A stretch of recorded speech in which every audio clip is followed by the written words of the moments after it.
Okay, hello world, and welcome back to another episode of the Brothers Blue, bringing you the With That Being Said podcast. Today, we're going to kick off a conversation about economics because we want to come back to this subject, and it's something I hold very near and dear to my heart as just kind of a area for topic of conversation and a specific area that I've done probably way too much research into. But that's a good thing, and that makes someone sound like they actually know what they're talking about.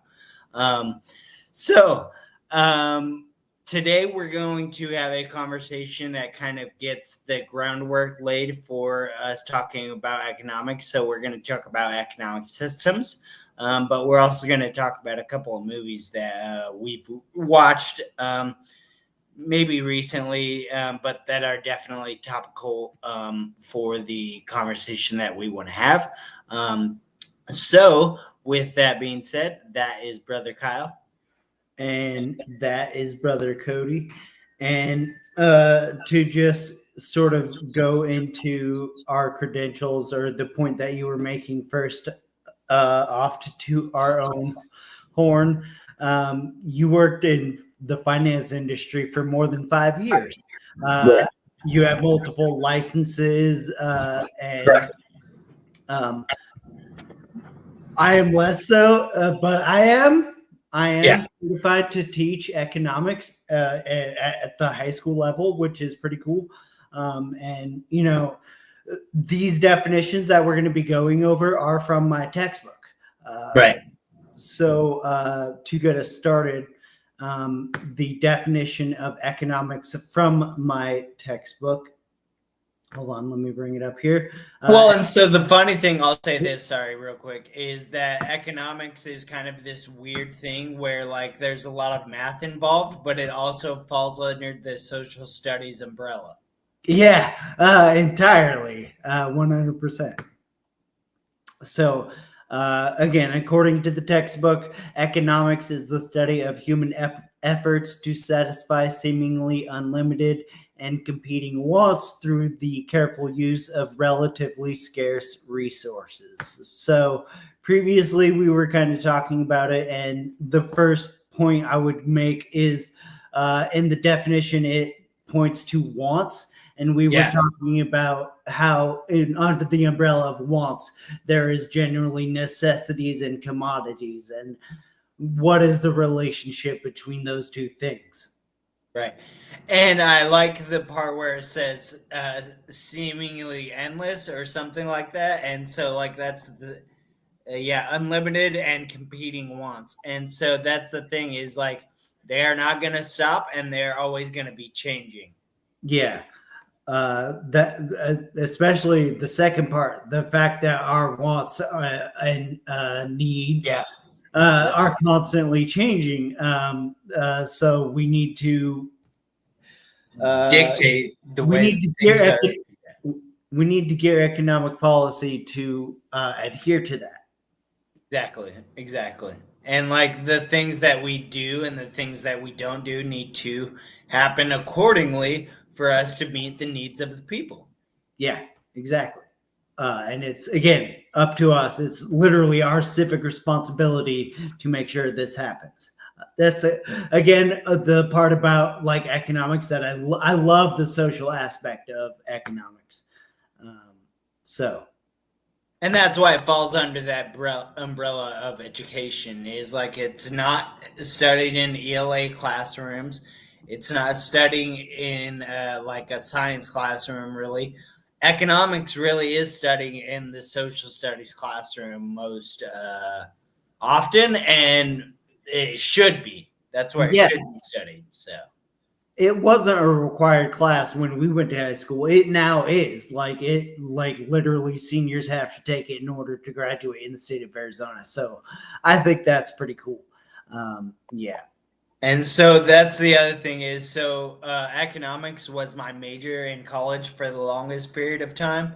And so I've actually done a deep dive in macro analysis of, like, and so that's the thing is, like, my macroeconomics class I had to do a deep dive study on a specific decade. And so I chose the decade that Obama was president from 2000 to 2010, which was an extremely influential and important time for economic study. And so I not only did that, but I also had to do a microanalysis in my microeconomics class, and I chose Netflix. And Netflix at that time offered a very, very interesting case study in how a company was able to pivot in what they did completely, but like stay on top of the game. Like they literally were a mail order DVD company, and now they're one of the largest content creators in the world. Yeah. I remember getting Netflix like DVDs in the mail almost, I swear it must have been like 20 years ago now. This was at mom's O Street house, and I was like just out of high school. So, like, literally, this was almost 20 years ago. I remember being in school at dad's during the summer getting Netflix. And Netflix is a powerhouse of a company. Like, yeah. So they're huge. Yeah. And so that's why I think they offer a fun case study. Yeah. Because of the way they did pivot from doing one thing to doing a different thing. But I mean, it all was just distribution of entertainment, but they also became a creator of the entertainment. So, yeah. But what they did was they evolved according to the wants. Right. And the distribution of the people. And the distribution style changed. Yeah. I mean, that was just like a necessary infrastructural aspect of it. So, yes, man, I love economics. Yeah. I can talk about this all day. So one other thing and the definition that I wanted to drill down on was the scarce resources part there at the end, because we were talking about like the idea of post scarcity, and a lot of people have recently been talking about like abundance, and it's like, yeah, that's a great idea, because we should acknowledge that we are essentially in a post scarcity world. We just have distribution problems. And so it was 100% a failure of the distribution that makes it seem like, or even gives breath to the argument that we do have scarcity. And so, like, that's the thing, is there are people are like, oh, that's not true. And it's like, yes, it is true. We just don't know how to distribute it correctly. Because that's the thing, is like, I personally throw away so much food. Any chef does. Any chef that's doing their job right and the clean way, unfortunately, we have to throw away a lot of food. Oh, yeah. Food waste is a big problem. Yeah. And so that's the thing, is like, we do not have a scarcity of this resource of food. We have a problem with how we distribute it. There's plenty of food to go around, I promise you. Yeah. I was side note, but this like totally goes into the necessity and commodification thing, is that like freaking water is a thing. Like water is, I live in Phoenix. Like this should not exist. So I was actually thinking about this the other day, because I live in Pennsylvania, and my roommate only drinks bottled water. He won't drink out of the faucet. Oh, you can't drink out of the faucet. I drink bread and water. You cannot drink out of the faucet here. You just, I mean, I don't think so. Yeah, so. But you can here. I do, is what I'm saying, is I drink out of the faucet and my roommate doesn't. Oh, if I lived there, I would, but not here. Nobody does here. Like, you just can't. You can. Yeah. Yeah, I'm pretty sure that like most people don't in Mexico, but yeah, so the point I was getting at is something I was watching earlier, and this goes into the commodification of goddamn water, because desalination or desalinization, I don't know what it is, is like, we know how to do it. It's just not financially viable. It's cheaper to bottle water in Fiji and have it shipped to Los Angeles than to try to desalinate parts The of Salton Sea, for example. the salt, no, or just like parts of the Pacific. Well, I mean, the Salton Sea is a very highly a high salt content level lake in California, and it's huge. I don't know if you know this; it's freaking huge. I'm not sure it's a great candidate for desalinization because, again, are you aware of the pollution that went on or why it's so highly salinated? Yeah, no, exactly. I agree with you. Yeah, again, in California has that entire coastline of the Pacific Ocean of salt water. This is all I was getting at is that like we know how to desalinate water. It's just not financially like viable to do it yet. But that's the commodification of water, unfortunately. I'm pretty sure Nestle wants to own all the water, so yeah, that's scary. But anyways, that's actually something we should talk about maybe as a side conversation for economics is like super corporations. Yeah, maybe in our like round two. Yeah, yeah, like the Wallens and the Marses and like the Nestle's of the world. Like I don't even know who the CEO of Nestle is. And I know they own everything. Yeah, BlackRock owns like everything too. Like Yeah. Well, it's just like they just like own everything. Yeah. Well, actually, that would be another. I think maybe in that same conversation we could, and that's the thing is, I think it's the three tiers of control. It's individuals, families, and companies. Is BlackRock a holding company? Yes. Okay. Let's stay on topic or on. So it's three main ones. Just real quick, it's BlackRock, State Street, and Vanguard, and those three companies own like everything. As far as like land and real estate, yeah, and companies too. Oh, they own Facebook and Google. Yeah, that's crazy. Because again, they're just holding Do you know it's Alphabet and Meta now? Yeah. Whatever. Okay. So our next topic is economic systems. And we have traditional, command, and market. Can I go over the definitions? Sure. All right. So traditional economic system is an economic system where customs, traditions, and historical practices dictate what is produced, how it's produced, and who consumes it. So real quick, I think a helpful thing to do with this exercise would be for you, if you can. So like, what are examples of like a traditional economy would be like the ancient Romans and the Aztecs and shit like that? Yes, exactly. That's a great example because, like, if you look at the time, like, that's a massive timeline. The Roman Empire was in existence for like 1,400 years. Right. And I'm probably way off on my time on that. But anyways, the Aztec Empire was way later, but still what you would call like a traditional economy.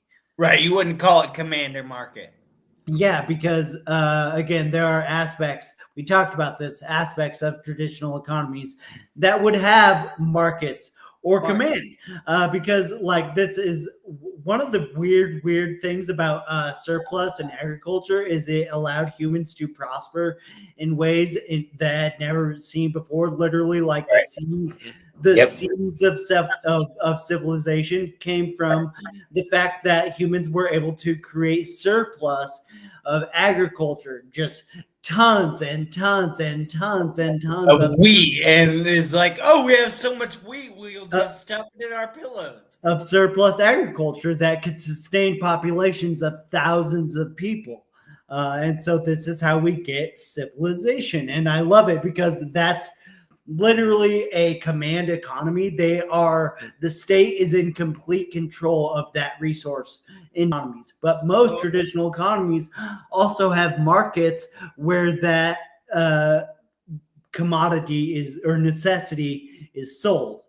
So I like it also because this is where the wheels get rolling, or like the seed gets planted, if you will, for the fact that we do not have scarcity. And so Yeah. the existence of economies proves that we don't have scarcity. If you think about it. I mean, exactly. Like, yeah.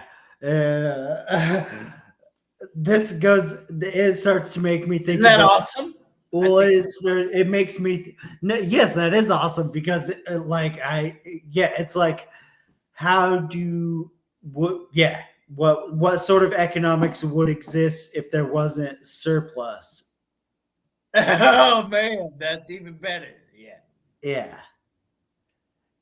Yeah. Right? Yeah. Now we're making each other think. Well, yeah, no, because you're actually making me think about like the idea of anarchism is the absence of government, and that's a whole different thing. Let's not get into that. I'm sorry, but again, you're like getting my gears going up here, making me think about like the absence of things is like, yeah, like the idea All right. of like what would a society without an economy look like? Yeah. I don't know. That's tough. Or like, what would a society without a government look like? Yeah, exactly. That's the anarchist argument. Yeah. I get it. So can I go to our next one? Yeah. Well, let just go through the next two because we have a mixture of the next two. Okay. So the other two economic systems that are recognized in the field, the study of economics, are command and market.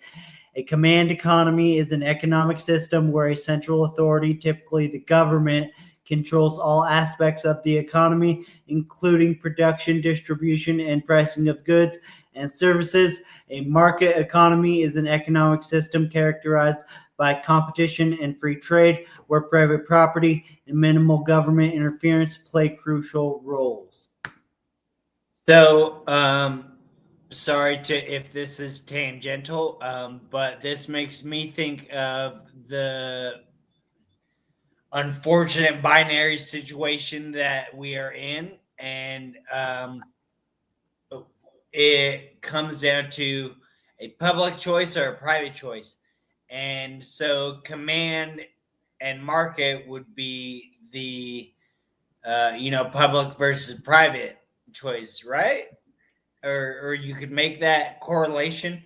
And so Yes. and Yes. then I'll even further say and ask you commodity and necessity. So commodity should be something that is a private choice, and then the necessity would be the public choice, right? Yeah. Yeah. It's tough.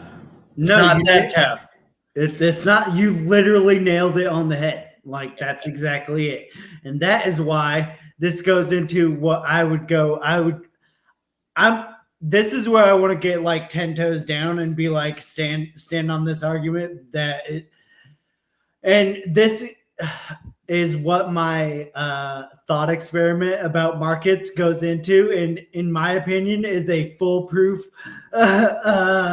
proof that We need that a market economy is like a pure market economy by itself with nothing else is purely theoretical. We have no idea what that would look like in reality. Just Right. like purely command economy, there's never been an economy that was purely command or purely market. And I just, again, that means they are by definition theoretical. Yeah. I agree. I agree. No, that's just logic. Like that's just straight logic. Yeah. Yeah, you're right.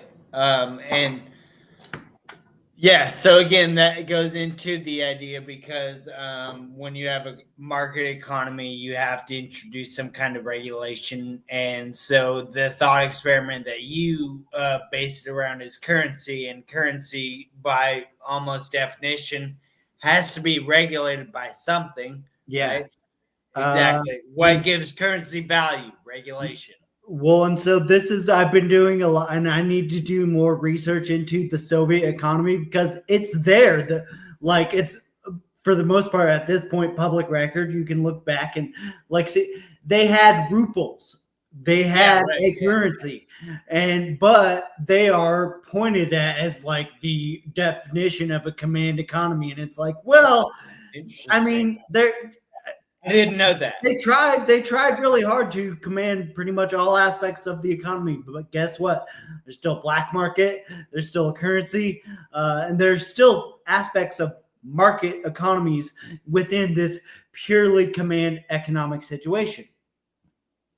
So I think one that I'm going to do a little more personal research into is because I like modern day things where it's examples that is the Norway thing and like their massive oil reserves and their awesome social welfare system. Yeah, the sovereign wealth fund. Yeah, I probably need to look into that. Yeah. Again, they basically like nationalized their oil industry and have used the profits to boost their social welfare system. Yeah, awesome. Yeah, they're doing it right in Norway. Again, when we are so hopelessly addicted to petroleum, which is something I wanted to hash with you off camera.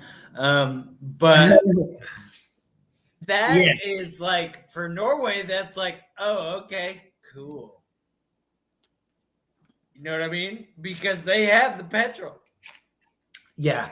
But also, again, like, I just have to bring it up the argument that, like, oh, they have a population of like 20 million people and it's almost entirely white. And it's like, okay, what does that matter? Again, that's what I said to you. Yeah, you were like, it's all white. I was like, so? So? Yeah. Tell me why it wouldn't work. And not only that, but of course they're all white. Do you know where they're located on the fucking equatorial scale? Like, what are we talking about? Yeah, good point. They should be white and have blonde and blue eyes. Like, yes, native Norwegians are white. Indigenous Norwegians, I don't know.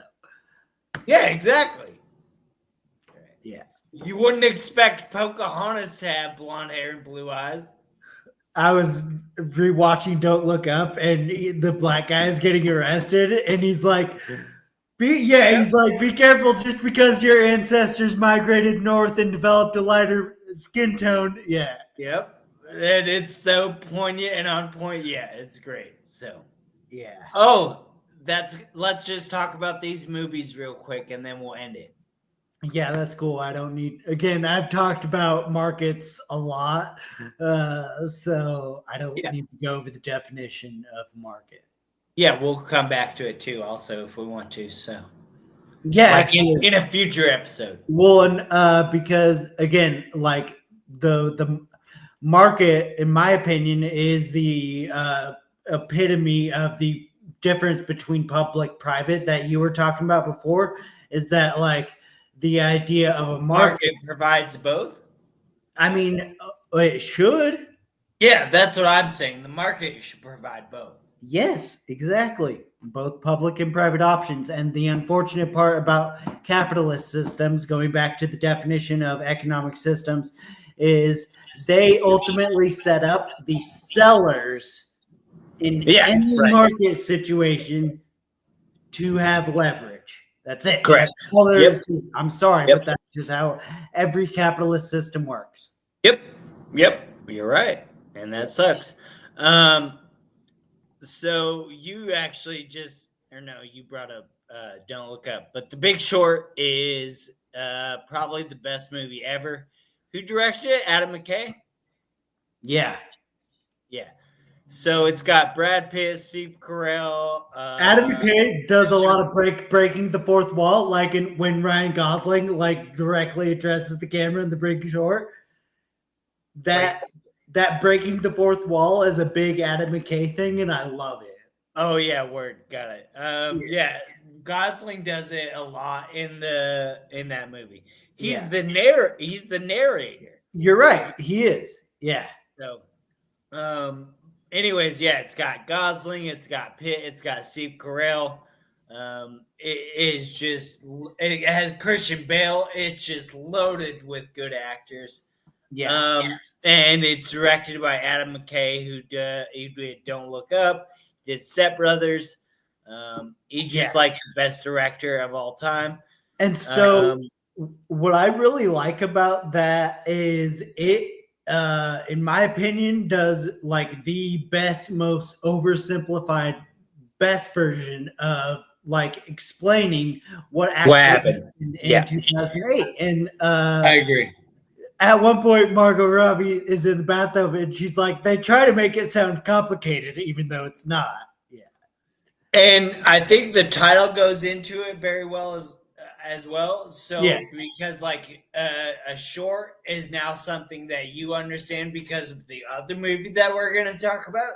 Yeah, it's so ridiculous. Yeah, dude, short and long position is something I've understood and has been a part of something I know for like 15 fucking years, dude. Yeah. I know what a short is. I know what a long is. And we've talked about this. It's how can you do you not also see it the same way as like positive is a long option position, right? The negative is a short, like it's bad. It's just betting that something's gonna fail. That's exactly what it is. That's pretty negative. Yeah, and so what's funny, people are allowed to do that. Cool in the other movie, Dumb Money, which is the GameStop story. Everybody was betting that it was gonna fail, and all the retail investors, retail invest. All right, so here's what happened. The big guys were saying they were shorting it. They were doing the bad thing. They were saying it's going to fail. And then this one guy was like, nope, I'm going long on it. And I'm going to hold my long position forever. Yeah, and he did. And he did. Yeah. He lost millions just by holding. Again, these are long options. And again, also it was orchestrated by grassroots organization. Retail investors is what they called them. And it's funny, at one point he's like, what is it, buybacks? And he's like, no, retail investors. It's like, and that's the thing, is like, so the commercial guys were like, wait, what's happening? And they didn't know what was happening. Yeah, because again, it's just such a prime example, like such a great example of how it's such a David versus Goliath story. And it's also just a bunch of bullshit, because GameStop as a company is still like it is a brick and mortar video game store. Like, there is no value in it. Yeah, pretty hilarious. Like Blockbuster. My kids love GameStop. Yeah. Anyways. Yeah. Pretty weird. But it is unfortunate that, again, like, that's what they were doing in The Big Short. They were betting that the housing market was going to fail. And, like, again, that's not great. They made and so millions while people suffered. Yeah, and so the funny thing is, at the end of that movie, because I just rewatched it, but at the end of that movie, they're like Christian Bale and Steve Carell and everyone, they're just dealing with the banks, and they're like, oh, we've been long on this for the last 15 years, and we're long on it $3.7 billion. And it's like, Oh, so you're just in a long position that you could never have ever afforded or paid for? Yeah. And what's great, I love that It's just gonna keep going up forever and ever and ever. Well, and it all got started with that guy, Michael Burry, the guy Christian Bale. He was the guy. He was like, What? "This is gonna fail. It's gonna fail. It's gonna Right. fail." Right, And because he was the first one to look through the loan level data. okay, so what I love is that at the end in the postscript, they say all of his trading is now in one resource: water. Yeah. You think maybe he's onto something? Just saying, like, yeah. No, it's funny because we talked about water earlier. That's why I brought it full circle, because All right. he's probably onto something. So let's add in Wall Street conversation later or next time because I want to rewatch it. So let's do that. Sounds the movie. good. All right. So, all right. With that being said, Knowledge is power.